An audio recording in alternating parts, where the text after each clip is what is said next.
करिश्मा, करिश्मा,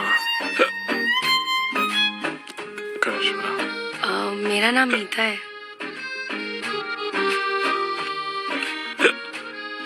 कहते हो याद करा उसका नाम लो तो हिचकी बंद हो जाती है।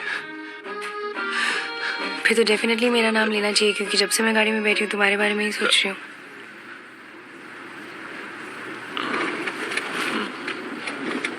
मीता,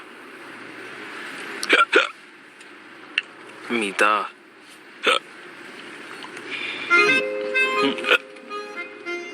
See, hiccup is essentially an involuntary spasm of the diaphragm which causes sudden closure of the epiglottis, which creates the and the remedy for that is कि उसको ऐसे ही रहने दो। लेकिन अगर बहुत देर तक नहीं जाए तो you can take medicines like meloperidol, fluoromazine या फेरिप्रोमाइड, जो अभी गाड़ी में नहीं है। एक और तरीका है, इसे स्विमर्स रेमेडी कहते हैं। लेकिन ये भी तुम अभी कर नहीं सकते क्योंकि तुम अभी गाड़ी चला रही हो। क्या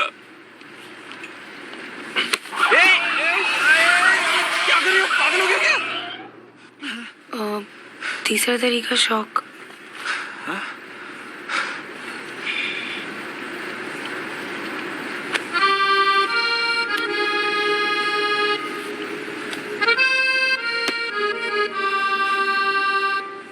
तुम डॉक्टर हो क्या?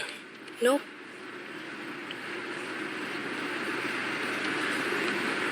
वैसे याद है हम मिले थे वो फ्लाइंग फील्डर्स।